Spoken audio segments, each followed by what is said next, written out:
तो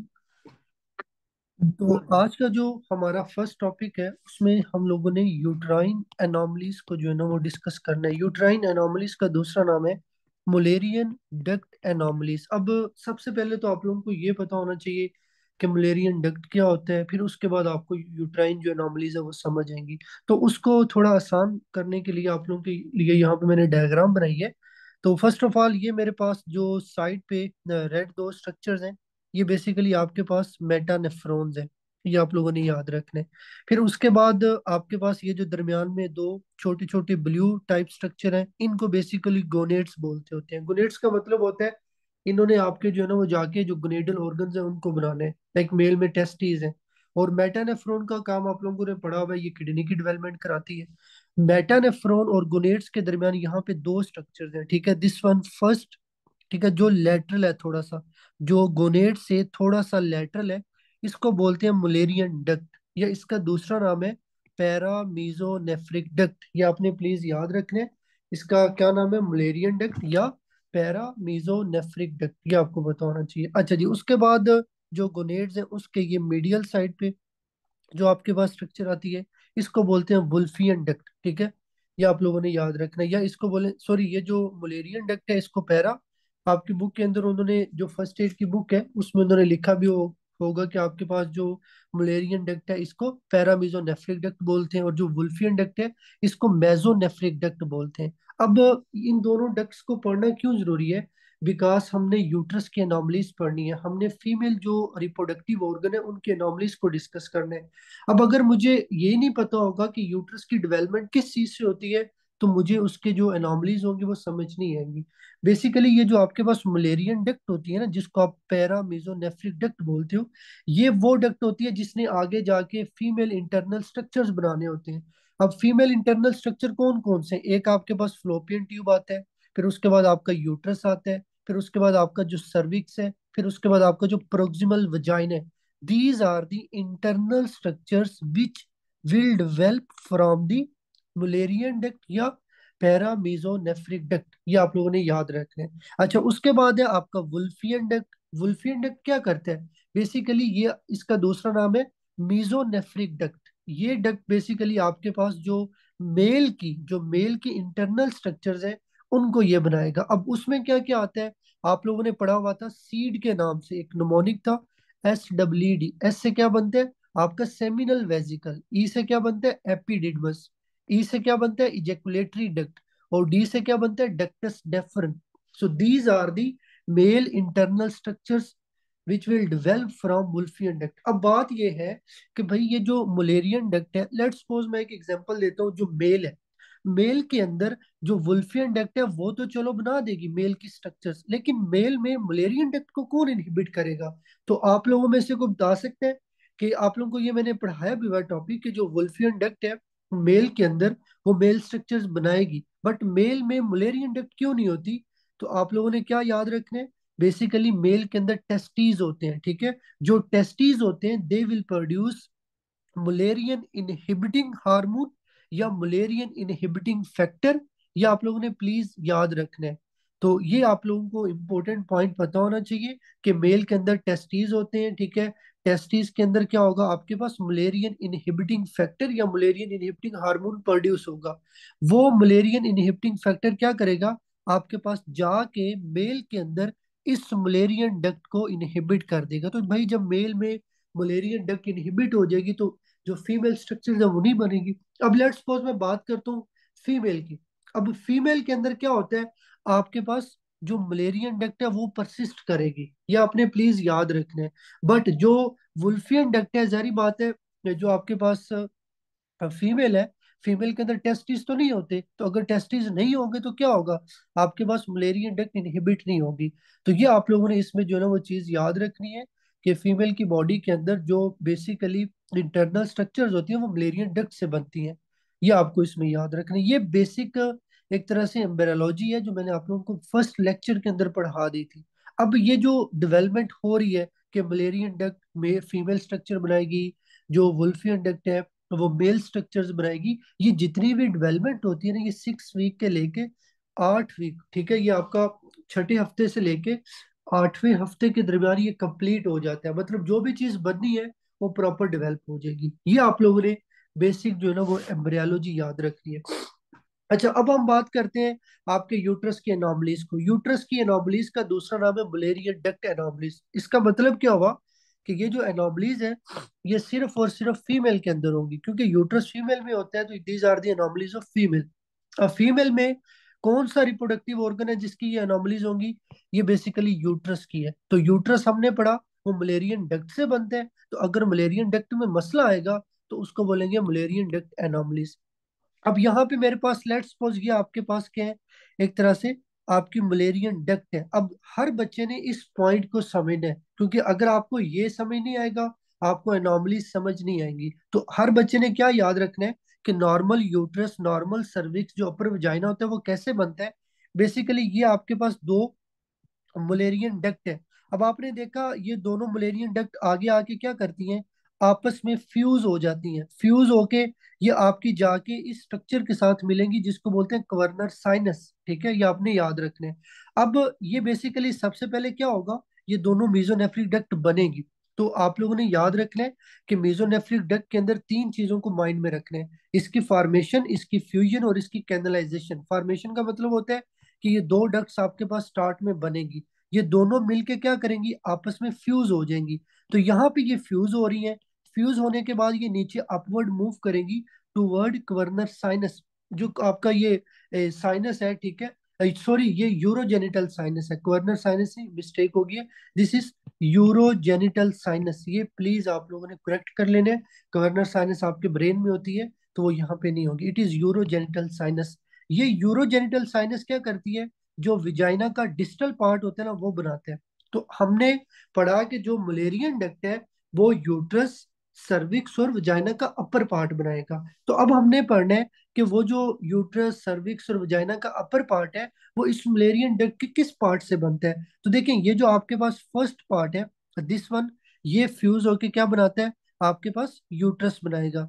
ठीक है, उसके बाद ये वाला जो सेकंड पार्ट है ये फ्यूज होके क्या बनाएगा, सर्विक्स बनाएगा। और जो आपके पास थर्ड पार्ट है, दिस वन, ये फ्यूज होके आपका विजाइना बनाएगा। ये आप लोगों ने प्लीज इसके अंदर जो है ना वो याद रखना है कि जब फ्यूजन होती है, फ्यूजन के बाद आपके पास जो प्रोक्सिमल पार्ट है इट विल मेक यूट्रस, जो आपका मिडल पार्ट है इट विल मेक सर्विक्स, और जो आपका डिस्टल पार्ट आ रहा है इट विल मेक विजाइना। ये आपने याद रखना है। ये नॉर्मल हर बच्चे को जो है ना वो इतनी एम्ब्रियोलॉजी पता होनी चाहिए। अब लेट्स सपोज हम बात करते हैं कि एक ऐसी फीमेल है जिसके अंदर दोनों जो है ना वो मुलेरियन डक्ट नहीं बनती। देखो मैं एक ऐसा केस आपके सामने प्रेजेंट कर रहा हूँ जिसके अंदर दोनों मुलेरियन डक्ट नहीं बनेगी। तो मुझे ये बताएं कि अगर दोनों मुलेरियन डक्ट नहीं बनती तो क्या फीमेल में यूट्रस, सर्विक्स, वजाइना बनेगा? क्या फीमेल के अंदर fallopian tube, uterus, cervix, vagina बनेगा? अगर फीमेल के अंदर आपके पास ये दोनों मलेरियन डक्ट नहीं बनती, तो अगर फीमेल की बॉडी में क्या होता है, फॉर्मेशन के अंदर डिफेक्ट आता है, उसकी वजह से आपके पास ए प्लेजिया या ए जेनेसिस का मतलब है कि आपकी ये जो दोनों मलेरियन डक्ट है अगर ये नहीं बनती, ये एब्सेंट है, तो उससे क्या होगा, बाईलैटरल जो मलेरियन डक्ट की एब्सेंस होगी उसकी वजह से फीमेल के अंदर क्या होगा, आपके पास यूट्रस, सर्विक्स, वजाइना नहीं बनेगा। तो इस सिंड्रोम को क्या बोलते हैं, मैंने आप लोगों को ये ऑलरेडी पढ़ाया हुआ है।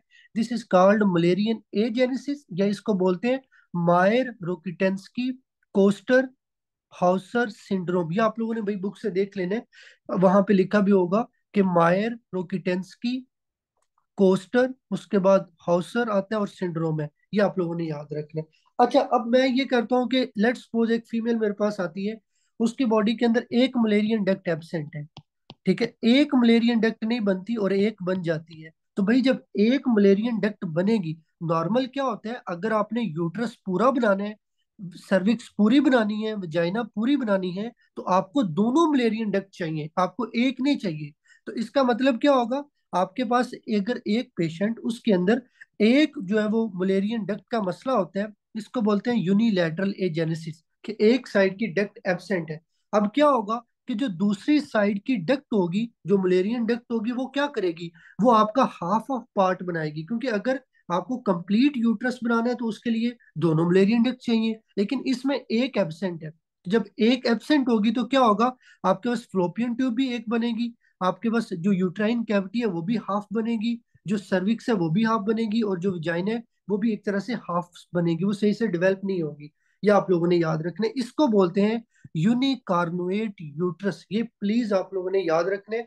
This is the first uterine anomaly, जिसको क्या बोलते हैं, यूनिकार्नुएट। यूनिकार्नुएट यूट्रस क्या होता है, आप लोगों ने याद रखना है। इसके अंदर आपके पास एक मलेरियन डक्ट की जो है ना वो फॉर्मेशन नहीं होती, और जो एक होगी वो आपका 50% जो है ना वो चीजें कंप्लीट करेगी। उसके अंदर फिर एक फ्लोपियन ट्यूब होगा, एक यूट्राइन कैविटी होगा, सॉरी हाफ यूट्राइन कैविटी होगी। अब मैंने यहाँ पे ड्रा भी किया हो, देखें, ये आपका थोड़ा सा यूट्राइन कैविटी बने, और थोड़ी सी नीचे सर्विक्स बन गई है, थोड़ी सी नीचे क्या बन जाएगी, वजाइना बन जाएगी। मतलब कंप्लीट जो स्ट्रक्चर है वो डेवलप नहीं होगी। इसको बोलते हैं यूनिकार्नुएट यूट्रस। तो ये आपकी फर्स्ट यूट्राइन एनॉमली है। अब इसका नुकसान क्या होता है फीमेल को। अब आप लोग मुझे ये बताएं कि क्या ये फीमेल प्रेग्नेंट हो सकती है अगर इसके अंदर यूट्रस आ जाए। क्या ये फीमेल प्रेग्नेंट हो सकती है? भाई ये फीमेल कभी भी प्रेग्नेंट नहीं हो सकती। मतलब ये है कि इसमें प्रेगनेंसी पॉसिबल ही नहीं होगा, क्योंकि यूट्रस ही नहीं है कंप्लीट। जब यूट्रस कंप्लीट नहीं होगा तो बच्चे को कहाँ पे आपने कैरी करने हैं। तो दिस इज दी, कह लो कि वर्स्ट आउटकम। ये बेसिकली ऐसी बीमारी है या ऐसी डिजीज है जिसके अंदर प्रेगनेंसी की जो आउटकम है ना बहुत वर्स होती है, पॉसिबल ही नहीं होता। और दूसरी बहुत इंपॉर्टेंट, ये भी एमसीक्यूज है, कि अगर एग्जाम में आपसे पूछा जाए कि अगर एक फीमेल है उसके अंदर ये आपके पास यूनिकार्नुएट यूट्रस है, उसके अंदर ये मलेरियन डक्ट की एनॉमली है, उसमें और कौन से ऑर्गन का मसला हो सकता है। तो आप लोगों ने जो किडनीज है उनकी भी एनॉमलीज को याद रखना है। ये प्लीज आपको जो है ना वो पता होना चाहिए कि इसके अंदर जो आपके पास किडनी की एनॉमलीज हैं वो भी डिवेल्प हो सकती हैं। तो अगर यूनिकार्नुएट यूट्रस हो, उसमें आपने क्या याद रखना है कि हाफ ऑफ चीजें होंगी, half cervix, half vagina, half uterus, ठीक है। उसके बाद इसमें प्रेगनेंसी पॉसिबल नहीं होगी। दूसरा, इसके अंदर रीनल जो डिजीज है उसका भी जो है ना वो मसला बनेगा। So this is the first uterine anomaly.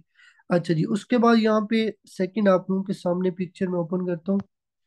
अब उसके बाद सेकंड जो आपकी यूट्राइन एनॉमली है उसको बोलते हैं डाइडेल्फिस। अब इसको भी अच्छे से आप लोगों ने समझना है।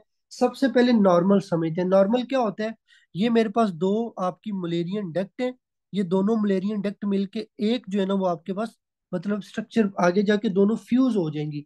मतलब ये लेट्स सपोज लेफ्ट है, ये राइट है, ये दोनों मिलके एक जो है ना वो आगे जाके फ्यूजन के थ्रू डक्ट बन रही है, और इसके प्रोक्सिमल पार्ट से यूट्रस, सर्विक्स और वजाइना बनेगा। अब लेट्स सपोज अगर एक फीमेल, उसके अंदर क्या होता है कि जो आपके पास फ्यूजन होनी होती है ना वो फ्यूजन नहीं होती। मतलब जैसे ये आपके पास मलेरियन डक्ट नीचे आएगी, नीचे आके ये फ्यूज होने की बजाय दोनों अलग अलग हो जाती हैं। तो भाई जब ये दोनों अलग अलग होंगी तो मुझे ये बताएं कि इस फीमेल के अंदर फिर कितने यूट्रस बनेंगे। अगर आपके पास ये भी डक्ट सेपरेट है, ये भी डक्ट सेपरेट है, तो भाई जब ये दोनों सेपरेट हो जाएंगी तो यूट्रस भी आपके पास दो बनेंगे, सर्विक्स भी आपके पास दो बनेगी, और वजाइना भी आपके पास दो बनेगी। So this is called uterine didelphys. ये आप लोगों ने याद रखना है कि यूट्राइन डाइडेल्फिस क्या होता है, जिसके अंदर कंप्लीट फेलियर हो जाते हैं, फ्यूजन नहीं होती, आपका यूट्रस, सर्विक्स, वजाइना हर चीज जो है ना वो डबल हो जाएगी। ये आपको पता होना चाहिए।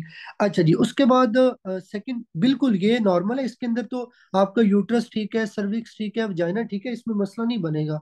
बस इशू ये होगा कि चीजें आपके पास जो है ना वो डबल है, तो इसमें पॉसिबल है। ठीक है, ये आप लोगों ने याद रखना है। अच्छा जी, उसके बाद आते हैं आपके पास बाई कार्नुएट यूट्रस। अब इसको भी अच्छे से आप लोगों ने समझना है। देखो सबसे पहले नॉर्मल समझना है। जो भी यूट्राइन एनॉमली आप पढ़ेंगे उसको आप लोगों ने पहले नॉर्मल समझना है। तो again, this one is the left Mullerian duct and this one is the right. दोनों की फ्यूजन होती है, फ्यूज होके आपके पास एक जो है ना वो सिंगल स्ट्रक्चर बन जाएगी। अब लेट्स सपोज क्या होता है कि ये ऊपर से दोनों जो है ना वो मलेरियन डक्ट आती हैं, आके नीचे जब ये मूव करेंगी तो इनका जो प्रोक्सिमल पार्ट है ना वो आपस में फ्यूज नहीं होता, लेकिन जो डिस्टल पार्ट है ना वो फ्यूज हो जाते हैं। तो अब देखो, अगर डिस्टल पार्ट फ्यूज हो रहा है, डिस्टल पार्ट अगर फ्यूज होता है तो क्या होगा, मतलब जो विजाइना वाला पार्ट है ना वो फ्यूज हो गया, तो वजाइना तो एक बन जाएगी। लेकिन क्योंकि ऊपर वाले पार्ट फ्यूज नहीं हुए, तो उनके फ्यूजन के फेलियर की वजह से आपके पास यूट्रस भी दो बन जाएंगे और सर्विक्स भी दो बन जाएगी। तो ऐसी डिजीज जिसमें क्या होता है, आपके पास जो मलेरियन डक्ट है उसकी फ्यूजन का मसला प्रोक्सिमल और मिडल में बनता है, लेकिन जो डिस्टल पार्ट है वो फ्यूज हो जाएगा। उससे क्या होगा, आपके यूट्रस दो होंगे, सर्विक्स दो होंगी, और वजाइना एक होगा। उसको बोलते हैं बाइकार्नुएट यूट्रस। अब देखो ये जो बाइकार्नुएट यूट्रस है ना, इसकी दो टाइप्स है। एक है बाइकार्नुएट बाइकैलिस और एक है आपके पास बाइकार्नुएट यूनिकैलिस। अब इनमें क्या डिफरेंस है देखो, अगर आपके पास यूट्रस दो हो, सर्विक्स दो हो, वजाइना एक हो, उसको बोलते हैं बाइकार्नुएट बाइकैलिस। ये आपने याद रखना है। अब लेट्स सपोज एक और मेरे पास फीमेल आती है, उसके अंदर क्या होता है, ये आपका प्रोक्सिमल जो सॉरी ये आपके पास मुलेरियन डक्ट है, ये नीचे मूव करके आती हैं और मूव करके जो प्रोक्सिमल पार्ट है ना वो फ्यूज नहीं होता, लेकिन जो आपका मिडल और डिस्टल पार्ट है ना वो फ्यूज हो जाता है। अब आप लोग मुझे बताओ कि इस फीमेल के अंदर वजाइना कितनी होंगी अगर इसका डिस्टल पार्ट फ्यूज हो गया तो। डिस्टल पार्ट अगर फ्यूज है तो इसके अंदर वजाइना कितनी आएंगी आपके पास, एक, ठीक है। उसके बाद अगर इसका मिडल पार्ट फ्यूज हो गया तो इसमें सर्विक्स कितने होंगे, अगर इसका distal part sorry middle part तो सर्विक्स भी एक आएगा। अब उसके बाद है प्रोक्सिमल, ये जो प्रोक्सिमल पार्ट है ये फ्यूज नहीं हुआ, तो यूट्रस कितने होंगे इसके अंदर यूट्रस आपके पास टू होंगे। तो दिस इज कॉल्ड बाइकार्नुएट यूनिकैलिस। ये आपने याद रखना है। बेसिकली ये जो टाइप्स है ना बाइकार्नुएट यूट्रस की, ये हम सर्विक्स की बेस पे रखते हैं। अगर सर्विक्स दो होंगी तो बाइकैलिस, अगर सर्विक्स वन है तो वो यूनिकैलिस। ये आप लोगों ने इसके अंदर जो है ना वो याद रखना है। तो मैं दोबारा रिपीट कर देता हूँ। बेसिकली जो बाइकार्नुएट यूट्रस है, इसकी आगे फर्दर दो टाइप्स हैं। दो टाइप्स कौन सी हैं, ये जो टाइप्स हैं ये हम सर्विक्स की बेस पे करते होते हैं। एक है बाइकार्बोनेट बाइकैलिस और एक आपके पास आता है बाइकार्बोनेट यूनिकैलिस। अब इनमें डिफरेंस क्या है, डिफरेंस सिर्फ इतने हैं कि अगर आपकी दोनों मलेरियन डक्ट नीचे आती हैं, नीचे आके अगर प्रोक्सिमल और मिडल पार्ट फ्यूज नहीं करते लेकिन डिस्टल पार्ट फ्यूज कर जाता है, तो उससे क्या होगा, मिडल पार्ट से दो सर्विक्स बनेंगी, ठीक है, उसको बोलेंगे बाइकैलिस। और जो प्रोक्सिमल पार्ट है इससे दो यूट्रस बनेंगे, उसको बोलेंगे बाइकार्बोनेट। और आपका जो डिस्टल पार्ट है वो फ्यूज हो गया, उससे वजाइना एक ही बनेगा। This is the bicornuate bicollis. अच्छा इसके बाद क्या होता है, अगर सेम ही पेशेंट आपके पास एक और आता है और उसमें भी क्या है, मलेरियन डक्ट आपस में जो है ना वो प्रोक्सिमल पार्ट पे फ्यूज नहीं है but middle and distal part fuse है। तो अगर मिडल पार्ट फ्यूज है सर्विक्स एक होगा, डिस्टल पार्ट फ्यूज है वजाइना एक होगा, ठीक है। ऊपर आपका जो प्रोक्सिमल पार्ट है वो फ्यूज नहीं है तो यूट्रस दो होंगे। तो क्योंकि सर्विक्स एक है यूट्रस दो है, तो उसको बाइकार्बोनेट यूनिकैलिस बोलेंगे। ये आप लोगों ने इसके अंदर जो है ना वो याद रखना है। तो ये आप लोगों को इसमें पता होना चाहिए। ये सब लोगों को क्लियर है, डाइडेल्फीज और बाइकार्बोनेट यूट्रस सब बच्चों को क्लियर है, किसी को प्रॉब्लम तो नहीं है इसके अंदर। देखिए ये कंसेप्ट आपका जो है ना वो बहुत इजी है, अगर आपको मलेरियन डक्ट की जो फॉर्मेशन है फ्यूजन है वो समझ आ जाती है। इसीलिए मैंने आप लोगों को स्टार्टिंग में ये चीज करवाई है। आपकी जो फर्स्ट एड की बुक है मैं अभी आप लोगों को उससे भी करवाऊंगा, लेकिन क्योंकि अगर ये लेक्चर आपको ना दिया जाए और डायरेक्टली फर्स्ट एड से पढ़ाया जाए आपको बिल्कुल भी समझ नहीं आएगा। क्योंकि फर्स्ट एड के ऊपर उन्होंने ऐसा कुछ नहीं लिखा होगा कि ये नॉर्मल स्ट्रक्चर है, नॉर्मल ऐसे बनता है, अगर इसमें ये मसला आएगा तो ये चीज जो है ना वो प्रॉब्लम क्रिएट करेगी, ऐसा कुछ भी नहीं लिखा होगा। तो वो लास्ट में हम लोग रिवाइज करते हैं। अच्छा उसके बाद है सेप्टेट यूट्रस। अब देखो इसको भी अच्छे से आप लोगों ने समझना है। लेट्स सपोज ये मेरे पास एक मलेरियन डक्ट है और ये मेरे पास दूसरी मलेरियन डक्ट है। नॉर्मली क्या होता है, लेट्स सपोज ये आपकी दोनों मलेरियन डक्ट नीचे आ रही है, नीचे आके जब ये फ्यूज होती है ना, फ्यूज होके इन्होंने क्या करना है, आपके पास एक मलेरियन डक्ट बनानी है। तो जब एक मलेरियन डक्ट बनेगी ना, मतलब ये कि दोनों ने आपस में फ्यूज होके एक डक्ट बनानी है जिसने आगे रिप्रोडक्टिव स्ट्रक्चर बनानी है। इनके दरमियान में ये वाला सेप्टम होता है, ठीक है, इन दोनों मलेरियन डक्ट के दरमियान में एक सेप्टम होता है, एक टिश्यू होता है। जब ये दोनों आपस में फ्यूज हो जाती है ना, तो मतलब जब दोनों फ्यूज होके एक बनेगी तो ये सेप्टम दरमियान में से निकल जाता है। लेकिन बाज लोगों में क्या होता है, बाज पेशेंट्स के अंदर, कि जब ये दोनों डक्ट्स आपस में फ्यूज होती हैं, फ्यूजन के बाद ये जो दरमियान वाला सेप्टम है ना ये खत्म नहीं होता, ये इस तरह से यहाँ पे प्रेजेंट होगा। This is called septate uterus. अब इसमें क्या होगा देखो, मुलेरियन डक्ट नॉर्मल है, दोनों मुलेरियन डक्ट फ्यूज हो रही है, फ्यूज होके आपके पास एक ही जो है ना वो मेन स्ट्रक्चर बन रही है। तो अब आप मुझे ये बताओ कि इसके अंदर यूट्रस कितने होंगे, अगर इसमें दोनों चीजें फ्यूज हो रही हैं, फ्यूजन नॉर्मल है, फॉर्मेशन नॉर्मल है, तो इसमें यूट्रस आपके पास कितने होंगे, अगर ये दोनों डक्ट्स आपस में फ्यूज कर जाती हैं तो इसमें यूट्रस आपके पास एक होगा, ये आप लोगों ने याद रखना है। अच्छा उसके बाद इसमें सर्विक्स कितने होंगे, वो भी एक होंगे, वजाइना कितने होंगे, वो भी एक होंगे।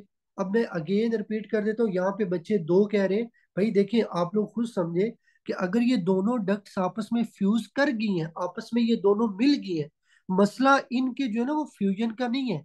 मसला यहाँ पे आ रहा है कि ये जो दरमियान वाला सेप्टम है इसका इशू है। नॉर्मली ये बाद में खत्म हो जाता है, डिसोल्व हो जाता है, लेकिन कुछ लोगों में ये डिसोल्व नहीं होता। तो आपकी दोनों डक्ट्स फ्यूज होके एक ही बनाएगी। तो भाई जब एक मेन स्ट्रक्चर बन रही है तो यूट्रस, सर्विक्स और वजाइना एक ही रहेगा। तो ये आपके पास फ्लोपियन ट्यूब है, उसके बाद ये आपका यूट्रस है। अब यूट्रस के दरमियान ये वाला सेप्टम है, ठीक है, this is called septate uterus. ये आप लोगों ने याद रखना है कि जब आपका ये दरमियान वाला सेप्टम रिजॉर्ब नहीं होता या डिसोल्व नहीं होता या खत्म नहीं होता, तो उससे फिर आपको सेप्टेट यूट्रस होगा। और अगर आपसे एग्जाम में पूछा जाए ना कि व्हाट इज दी या which is the most common uterine anomaly, जितनी भी हम लोगों ने पढ़ी है ना उन सब में ये कॉमन है, सेप्टेट यूट्रस। ये आपको पता होना चाहिए। और अब इसका मसला क्या होगा? अब मुझे आप लोग ये बताओ कि क्या ये फीमेल प्रेग्नेंट हो सकती है?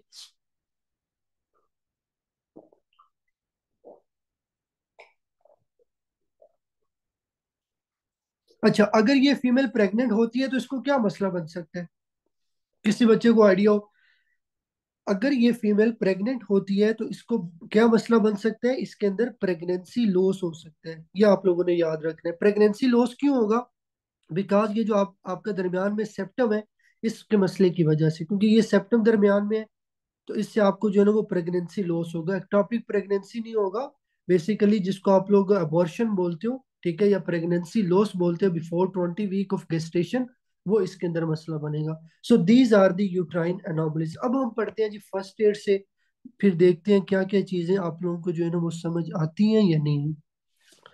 अच्छा जी, उसके आप लोगों ने अब बताना है जो जो चीज आप लोगों को बुक से ना समझ आए, वो इंशाल्लाह मैं एक्सप्लेन करता जाऊंगा। अच्छा जी, जस्ट 1 मिनट। ये रेस्पिरेटरी है, रीनल है, ठीक है।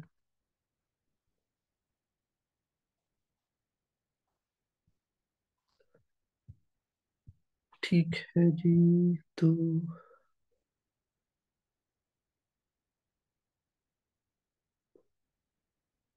तो ये सब लोगों को पिक्चर क्लियर है फर्स्ट एड से? जब आप लोगों को पिक्चर विजिबल हो आप लोगों ने बताना है जी। ठीक है, तो अब हम इस टॉपिक को जो है ना वो फर्स्ट एड से पढ़ते हैं। अब देखो आपकी बुक पे जो उन्होंने टॉपिक दिया हुआ है ना, वो जस्ट ये एक तरह से छोटा सा पैर है, लेकिन इसके अंदर जो कंसेप्ट है, जो डायग्राम्स आप लोगों को समझाई हैं, वो सब आप लोगों ने याद रखने। तो सबसे पहले यूट्राइन को बोलते हैं, मतलब जो यूट्राइन एनॉमलीज हैं बेसिकली वो मलेरियन डक्ट की एनॉमलीज होती हैं। ये आपको पता होना चाहिए।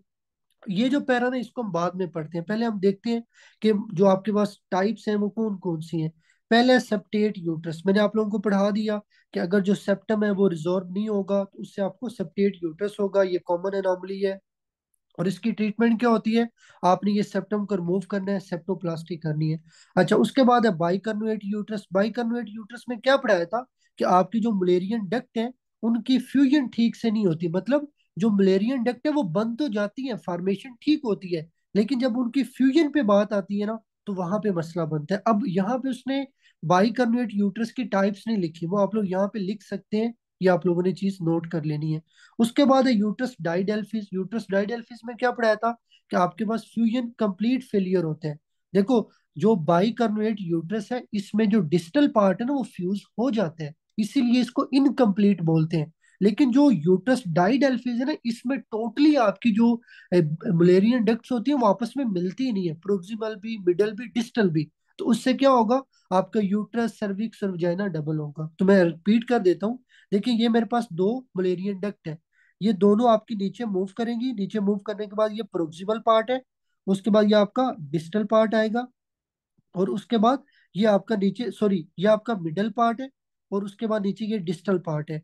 अब देखो, डिस्टल पार्ट आपस में फ्यूज है, तो ये कंप्लीट फ्यूजन फेलियर नहीं होगा, ये इनकम्प्लीट फ्यूजन फेलियर है। और इनकम्प्लीट आपका बाइकार्बोनेट यूट्रस करवाता है।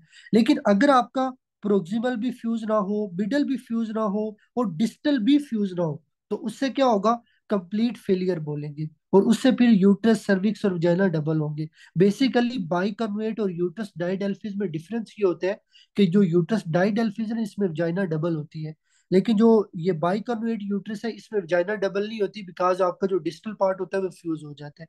ये आपको पता होना चाहिए। अब देखो, ये जितनी भी यूट्रस की एनॉमलीज होती है ना, बेसिकली जब भी आपसे एग्जाम में पूछा जाए कि यूट्रस हो गया, फ्लोपियन ट्यूब हो गया, इनकी जो नॉर्मल स्टडी अगर आपने करनी है, या फ्लोपियन ट्यूब की नॉर्मल स्टडी आपने करनी है, तो उसके लिए आप कौन सा जो है ना वो एक तरह से स्टडी यूज करते हैं, तो उसको बोलते हैं हिस्टेरोसल्पिंजोग्राम। हिस्टेरोसल्पिंजोग्राम क्या होता है?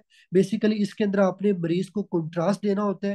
कंट्रास्ट दे के आपने जो पर्सन की फ्लोपियन ट्यूब, यूट्रस हो गया, उसकी कैविटी होगी, उसको स्टडी करना होता है। और जब आप ये कंट्रास्ट फीमेल को देते हैं, देने के बाद क्या होगा, ये कंट्रास्ट आपका फ्लोपियन ट्यूब में जाएगा, फ्लोपियन ट्यूब से ये आपका पेरिटोनियम के अंदर चला जाएगा। क्योंकि आपको पता है जो आपकी फ्लोपियन ट्यूब्स हैं, वो उसके ओवरी से आपके पास क्या कैप्चर करती हैं, एग को कैप्चर करती हैं। तो बेसिकली उसने यहाँ पे ये लिखा हुआ है कि जो हिस्टेरोसल्पिंजोग्राम है, इसमें आप नॉर्मल यूट्रस की जो कैविटी है उसको चेक करते हो, और आप उसके बाद जब इसमें आप कंट्रास्ट यूज करोगे, स्पेशली फ्लोपियन ट्यूब्स को चेक करने के लिए, तो ये कंट्रास्ट आपका पेरिटोनियल कैविटी में चला जाता है। अगर आपको एग्जाम में इस तरह बताया जाए कि एक पेशेंट है, आपने स्टेरोसल्पिंजोग्राम किया, उसको आपने कंट्रास्ट दिया, और वो कंट्रास्ट स्पिल होके बाहर निकल के पेरिटोनियम में चला गया, दिस इज नॉर्मल, ये एबनॉर्मल नहीं होगा। इसका मतलब है उसकी जो फ्लोपियन ट्यूब्स है वो ठीक है।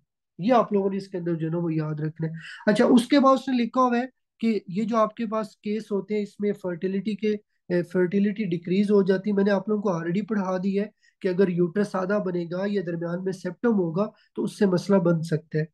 अच्छा, उसके बाद है इसमें प्रेगनेंसी लॉस का मसला होता है। प्रेगनेंसी लॉस का मसला क्यों होगा? स्पेशली आपका जो सेप्टेट यूट्रस है उसमें अबॉर्शन हो गया, बच्चा प्री मेच्योर बोर्न होगा, फीटल ग्रोथ रिस्ट्रिक्शन हो सकती है, बच्चे की प्रेजेंटेशन ठीक नहीं होगी। जाहिर बात है भाई, जब यूट्रस ही नॉर्मल नहीं है तो बच्चा नॉर्मल कैसे होगा? या तो उसकी ग्रोथ कम होगी, या उसकी प्रेजेंटेशन अब नॉर्मल होगी।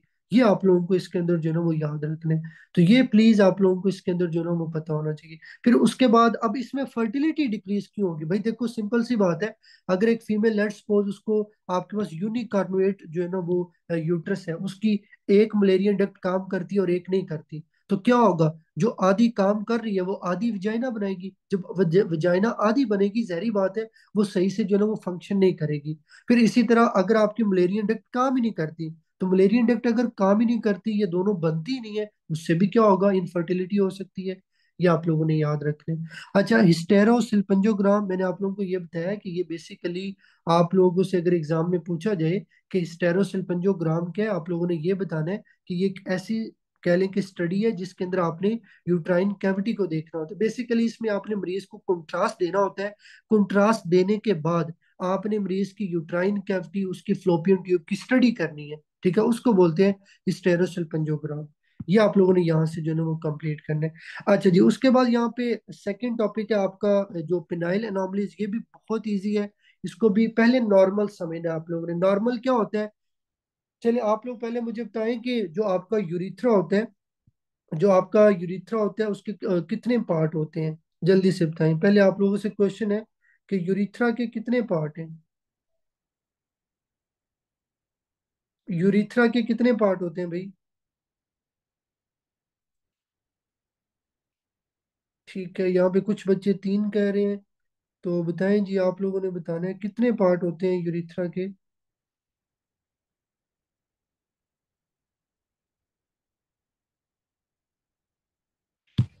अच्छा जी, देखिए नॉर्मली आप लोगों ने क्या याद रखना है कि आपके पास एक होता है प्रोस्थेटिक यूरिथ्रा, ठीक है, एक होता है मेम्ब्रेनस यूरिथ्रा, और उसके बाद जो आपका मेम्ब्रेनस यूरिथ्रा है, उसके बाद क्या होगा आपका पेनाइल यूरिथ्रा। मतलब अगर आपसे पूछा जाए इन सब में से लॉन्गेस्ट कौन सा है, प्रोस्थेटिक, मेम्ब्रेनस या पेनाइल, तो आप लोगों ने पेनाइल यूरिथ्रा को पिक करना है। ये बेसिकली यूरिथ्रा के पार्ट्स हैं, ये आपको पहले पता होना चाहिए। अब लेट्स सपोज ये आपके पास जो है ना वो जस्ट समझाने के लिए आप लोगों को, ये क्या आपका पीनेस है, लेट्स सपोज, ठीक है, ये पीनेस है। अब नॉर्मली क्या होता है, जो आपके पास यूरिथ्रा होता है, यूरिथ्रा कहाँ पे ओपन होता है ये भी मैंने आप लोगों को पढ़ाया हुआ है। नॉर्मली यूरिथ्रा पीनिस में कहाँ पे ओपन होगा? ये आप लोगों को क्या, मैंने जब एनाटॉमी पढ़ाई थी उसके अंदर मैंने ये चीज पढ़ाई भी थी कि नॉर्मली जो लेट्स सपोज ये आपका यूरिथ्रा है। अब नॉर्मली ये जो यूरिथ्रा है ना, इसने यहाँ पे टिप के ऊपर आके ओपन होना है। नॉर्मल पर्सन के अंदर जो यूरिथ्रा होता है वो टिप ऑफ पीनस के ऊपर ओपन होता है। ये आप लोगों ने याद रखना है। अब लेट्स सपोज अगर मेरे पास एक बच्चा आता है, उस बच्चे के अंदर क्या मसला है जी? उसका लेट्स सपोज ये पीनस है, ठीक है, ये आपके पास क्या है? उस बच्चे का पीनस है, ठीक है, दिस वन इज द पीनस। अब इसमें होता क्या है कि इस बच्चे के अंदर ये यूरिथ्रा आ रहा है। अब ये यूरिथ्रा क्या करता है, बजाय कि ये यूरिथ्रा आगे जाके इसकी जो पीनस की टिप है वहां पे ओपन हो, ये यूरिथ्रा यहाँ से नीचे जो है ना वो बेंड।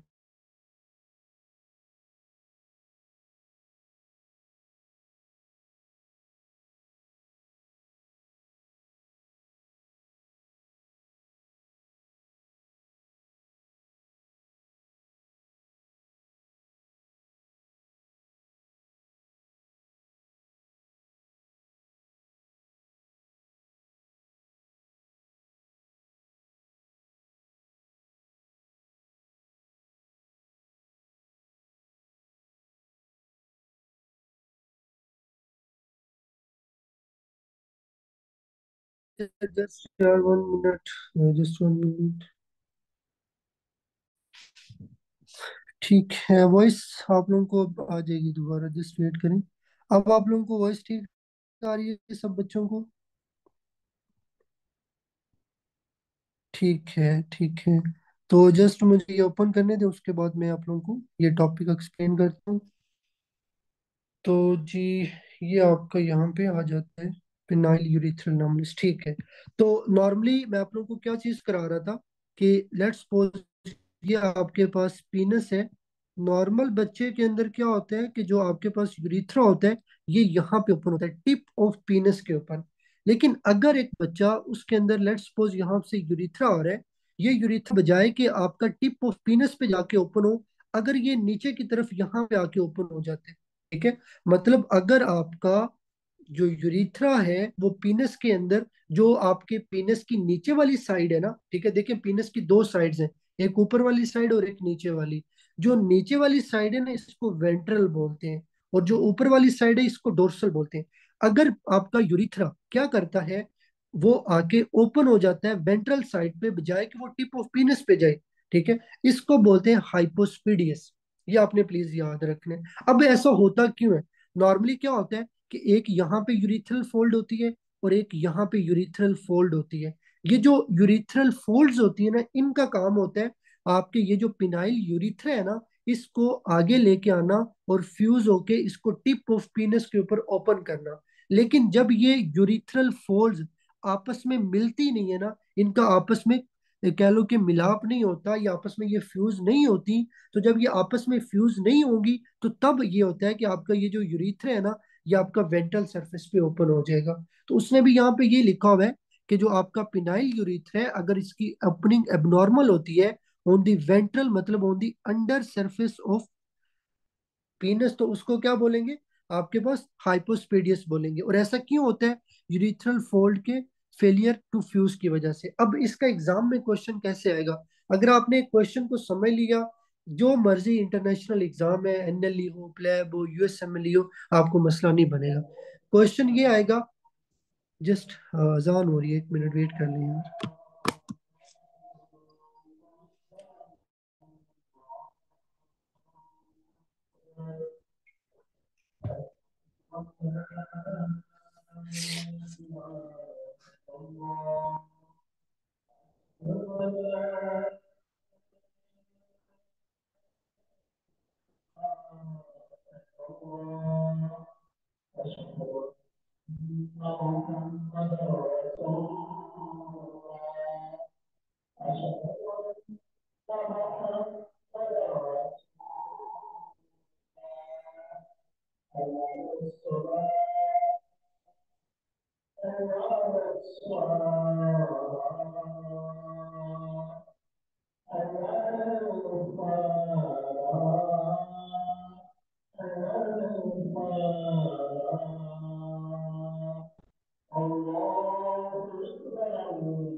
ठीक है, तो चलें जी, यहाँ पे अब स्टार्ट करते हैं कि इसका एग्जाम में क्वेश्चन कैसे आप लोगों से पूछा जाएगा।